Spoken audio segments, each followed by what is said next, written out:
Good morning. मैं doctor Ravindra Kumar Sharma, सहायक आचार्य, व्यवसाय प्रशासन, राजकीय स्नातकोत्तर महाविद्यालय बैना, बीकॉम फर्स्ट ईयर के समस्त छात्र एवं छात्राओं, आज मैं आपको उपभोक्ता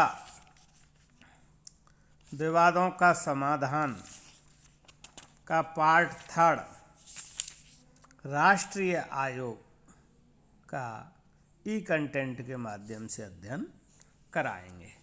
ये व्यापारिक संनियम का फर्स्ट पेपर है और टॉपिक इसका उपभोक्ता संरक्षण अधिनियम के अंतर्गत उपभोक्ता विवादों का समाधान पार्ट थर्ड जिसका नाम है राष्ट्रीय आयोग। उपभोक्ता विवादों के निवारण के लिए जो त्रिस्तरीय व्यवस्था की गई है उसके अंतर्गत राष्ट्रीय आयोग उपभोक्ता विवादों के निवारण के लिए भारत की सर्वोच्च संवैधानिक संस्था है। इस आयोग का पूरा नाम राष्ट्रीय उपभोक्ता विवाद निवारण आयोग है। यह एक संवैधानिक संस्था है, अर्ध न्यायिक प्रक्रिया का अंग है और उपभोक्ता विवादों के निवारण की एक भारत की सर्वोच्च संवैधानिक संस्था है। अब इसके स्थापना कैसे की जाती है? उपभोक्ता संरक्षण अधिनियम की धारा 9 के अंतर्गत यह स्पष्ट किया गया है कि केंद्रीय सरकार द्वारा सरकारी गजट में अधिसूचना जारी करके राष्ट्रीय उपभोक्ता विवाद निवारण आयोग की स्थापना का प्रावधान किया गया है। अर्थात केंद्र सरकार इसकी अधिसूचना जारी करती है और ऐसी अधिसूचना सरकारी गजट में प्रकाशित की जाती है। दूसरा बिंदु है इसका संरचना या गठन। इसके अंतर्गत एक व्यक्ति अध्यक्ष होगा।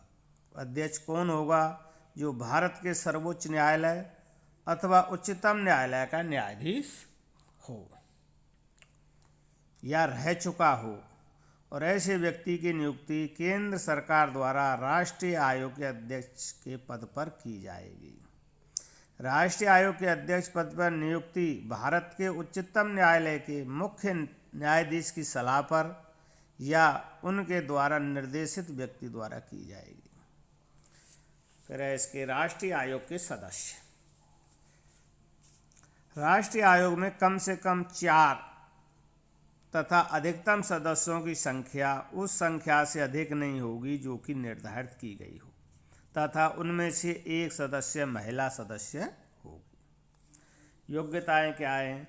अध्यक्ष पद के लिए तो उच्चतम न्यायालय का न्यायाधीश रह चुका हो या वर्तमान न्यायाधीश हो अथवा योग्यता रखता हो तो वो अध्यक्ष की योग्यता है। और सदस्यों की योग्यता में आयु 35 वर्ष से कम नहीं होगी। शैक्षणिक योग्यता में प्रत्येक सदस्य के पास किसी मान्यता प्राप्त विश्वविद्यालय से स्नातक की उपाधि होना आवश्यक है। और योग्यताओं में विश्वसनीय एवं ख्याति प्राप्त व्यक्ति ही इसके अंतर्गत सदस्य के रूप में नियुक्त होगा, जिसे आर्थिक, सामाजिक, वाणिज्यिक, लेखांकन, उद्योग, व्यापार, कानून एवं सार्वजनिक समस्याओं से संबंधित समस्याओं के समाधान करने में कम से कम 10 वर्षों का अनुभव प्राप्त हो। ऐसे व्यक्ति को इसके सदस्य के रूप में नियुक्त किया जाता है। नियुक्ति कैसे होगी? नियुक्ति इन सदस्यों की नियुक्ति चयन समिति की सिफारिश के आधार पर होगी। किसी भी व्यक्ति की नियुक्ति यदि राष्ट्रीय आयोग में की जाती है तो ऐसी नियुक्ति तभी हो सकती है जब केंद्रीय सरकार द्वारा चयन समिति की सिफारिश हो। अब चयन समिति में कौन होता है ऐसी नियुक्ति करने में? तो चयन समिति का एक तो अध्यक्ष होता है जो कि सर्वोच्च न्यायालय का मुख्य न्यायाधीश के रूप में ऐसे व्यक्ति का नामांकन किया जाता है या उच्चतम न्यायालय का न्यायाधीश हो, ये चयन समिति का अध्यक्ष होगा।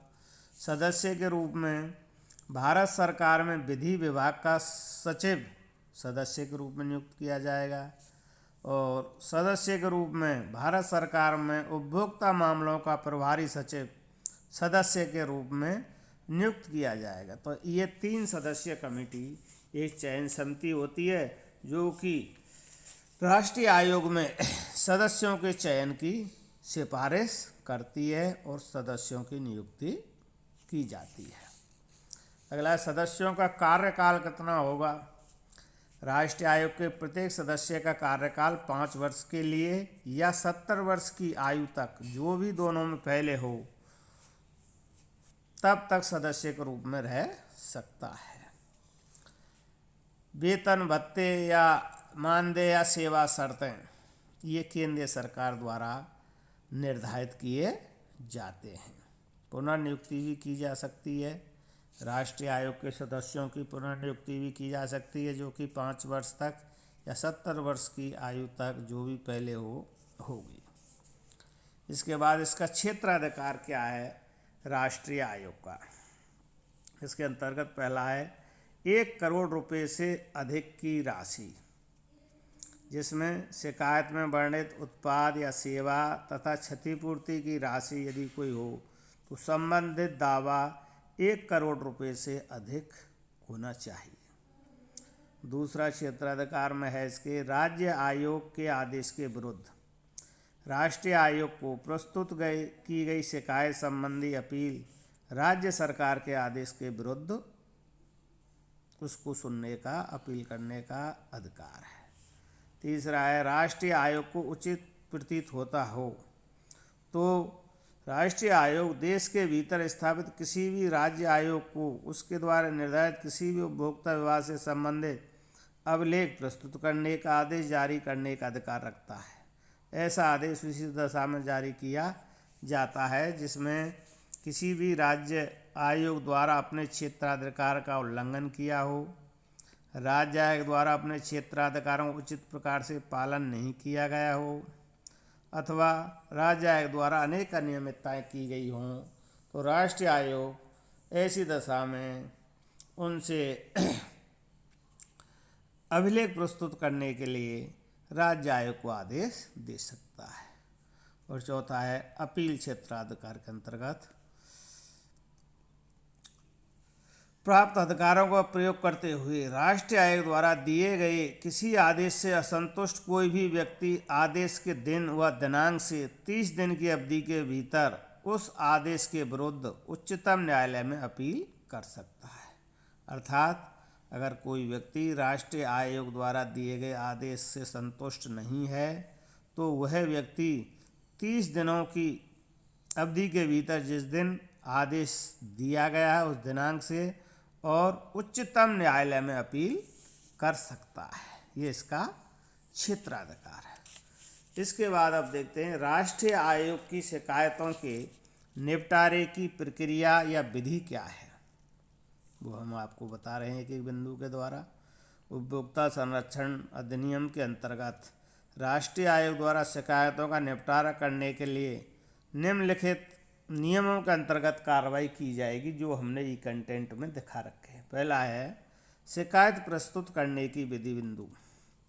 जब कोई भी व्यक्ति राष्ट्रीय आयोग में कोई शिकायत प्रस्तुत करता है तो उसके संबंध में निम्नलिखित नियम दिए गए हैं जिनकी पालना शिकायतकर्ता को करनी होगी। पहला है शिकायत प्रस्तुत करना।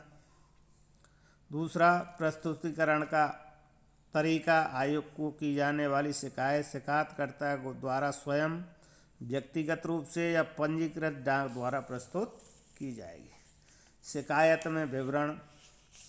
आयोग को की जाने वाली शिकायत में स्वयं शिकायतकर्ता का नाम, पता तथा अन्य आवश्यक सभी विवरण दिए जाने आवश्यक होते हैं। अगला बिंदु है इसमें विरोधी पक्षकार। ये सब शिकायत प्रस्तुत करने की विधि के अंतर्गत है। विरोधी पक्षकार प्रस्तुत की जाने वाली शिकायत में विरोधी पक्षकार का नाम, पता तथा शिकायत से संबंधित संपूर्ण विवरण दिया जाना आवश्यक है। संबंधित तथ्यों का विवरण। आयोग को प्रस्तुत की जाने वाली शिकायत में संबंधित सभी तथ्यों, शिकायत से उत्पन्न होने का स्थान, समय, दिन, दिनांक और अन्य आवश्यक विवरणों का उल्लेख हो और इसी में पुष्ट करने वाले प्रलेख शिकायतकर्ता द्वारा विरोधी पक्षकार पर प्रस्तुत शिकायत में लगाए गए विभिन्न आरोपों को पुष्ट करने के लिए आवश्यक तथ्यात्मक प्रलेखों को संलग्न कर प्रस्तुत करना आवश्यक है। और इसमें अपेक्षित राहत शिकायतकर्ता द्वारा शिकायत में दिए गए आरोपों के संबंध में जो अपेक्षित राहत चाहता है उसका भी दावा किया जाना आवश्यक है। तो ये है सबसे पहला बिंदु। इसमें शिकायत प्रस्तुत करने की विधि के अंतर्गत इन बातों का ध्यान रखना या इन नियमों के अंतर्गत शिकायत प्रस्तुत की जाएगी। दूसरा है इसका बिंदु निवारण की प्रक्रिया।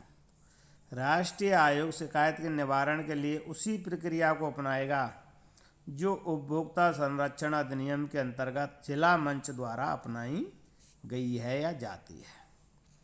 तीसरा बिंदु है इसमें चरण सुनवाई के लिए उपस्थित होना। राष्ट्रीय आयोग द्वारा शिकायत की सुनवाई के लिए निर्धारित किए गए दिन दिनांक व समय पर संबंधित पक्षकारों या उनके अधिकृत एजेंटों को उपस्थित होना होगा। और चौथा बिंदु है निर्णय का स्थगन।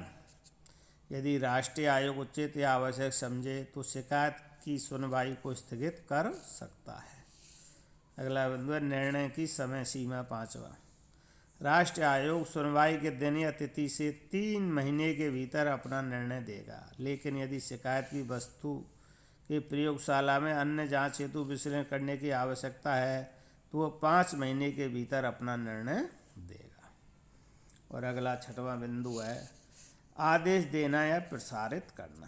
राष्ट्रीय आयोग द्वारा सुनवाई की कार्रवाई पूर्ण करने के पश्चात वह उपभोक्ता संरक्षण अधिनियम की धारा 14 में दिए गए नियमों के अंतर्गत एक से अधिक कार्यों को करने का आवश्यक आदेश प्रस्तुत कर सकता है। ऐसा आदेश निम्न कार्यों करने में संबंध में दिया जा सकता है, जैसे दोष दूर करना, माल के दोषों को दूर करने के लिए आवश्यक आदेश दे सकता है, दोष मुक्त माल देने के लिए आदेश दे सकता है, मूल्य को वापस करना के आदेश शिकायतकर्ता द्वारा चुकाए गए मूल्य को वापस करने का आदेश दे सकता है, लापरवाही से हुई हानि की क्षतिपूर्ति करने का आदेश दे सकता है, माल के दोषों में कमियों को दूर करने का आदेश दे सकता है, अनुचित व्यापार व्यवहार को बंद करने के लिए या उनकी पुनरावृत्ति नहीं करने के संबंध में आवश्यक आदेश दे सकता है, और खतरनाक माल के विक्रय प्रस्ताव को वापस लेने का आदेश दे सकता है। और लागत की पर्याप्त व्यवस्था। आयोग द्वारा संबंधित पक्षकारों की लागत की उचित एवं पर्याप्त व्यवस्था करने के लिए आदेश दे सकता है। और अगला बिंदु है आदेश के विरुद्ध अपील। राष्ट्रीय आयोग द्वारा दिए गए निर्णय के विरुद्ध पीड़ित पक्षकार द्वारा निर्णय की तिथि एवं दिन से 30 दिनों के भीतर उच्चतम न्यायालय को अपील प्रस्तुत की जा सकती है। ये इसकी राष्ट्रीय आयोग की शिकायतों के निपटारे की प्रक्रिया या विधि के 7 बिंदु हैं। और इसके बाद है इसका अंतिम जो इसमें है इस अधिनियम के अन्य प्रावधान क्या हैं, यानी उपभोक्ता संरक्षण अधिनियम 1986 के कुछ अन्य प्रावधान भी हैं जिनको हम यहाँ आपको बता रहे हैं। पहला प्रावधान है सद्भावना पूर्वक की गई कार्रवाई के लिए संरक्षण। जिला मंच राज्य आयोग के सदस्यों के विरुद्ध यदि किसी भी ऐसे अधिकारी या व्यक्ति के विरुद्ध जो जिला मंच राज्य आयोग के निर्देशन में प्राप्त आदेश को सद्भावना पूर्वक लागू कराने की कार्रवाई में संलग्न होता है तो इसके विरुद्ध किसी भी प्रकार का वाद, पैरवी या अन्य वैधानिक कार्रवाई नहीं की जा सकती है। तो ये अधिनियम में इनको संरक्षण दिया गया अधिकारियों को। दूसरा है कठिनाइयों को दूर करने का अधिकार। इस अधिनियम के प्रावधानों को क्रियान्वित या लागू करने में किसी प्रकार की कठिनाई उत्पन्न होती है तो ऐसी दशा में केंद्र सरकार को यह अधिकार होता है कि वह सरकारी गजट में आदेश जारी करके उन कठिनाइयों को दूर करने के लिए प्रावधान कर सकती है। और तीसरा इस अधिनियम के अंतर्गत नियम बनाने का अधिकार।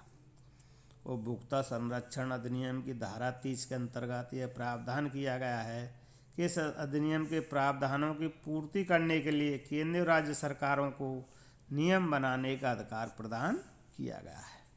और अगला चौथा बिंदु है इसमें नियमों का निर्धारण।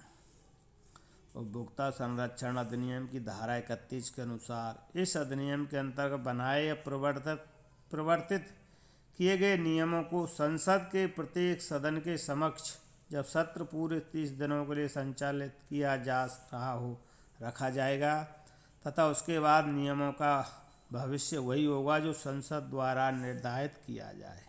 ऐसी ही प्रक्रिया राज्य सरकार द्वारा नियमों को बनाने व उसे परिवर्तित कराने के संबंध में अपनाई जाएगी। और आपको ये बता दें, अभी उपभोक्ता संरक्षण अधिनियम 2019 को अपडेट किया गया है और जिसमें आधुनिक या जो भी कठिनाई व्यापार एवं वाणिज्य से संबंधित शिकायतें प्राप्त होती हैं उनको उसमें लेटेस्ट सम्मिलित किया गया है और इस अधिनियम को समय समय पर परिवर्तित एवं परिवर्तित किया जाता रहा है। तो इस तरह से आज हमने आपको उपभोक्ता संरक्षण अधिनियम 1986 की त्रिस्तरीय व्यवस्था को हमने 3 भागों में बांट के, जिसमें जिला मंच, राज्य आयोग और राष्ट्रीय आयोग जो कि उपभोक्ता विवादों का समाधान के त्रिस्तरीय व्यवस्था के अंग हैं, इनको हमने तीनों को स्पष्ट रूप से इनका ई कंटेंट के माध्यम से अध्ययन कराया है। आज के लिए इतना ही। धन्यवाद।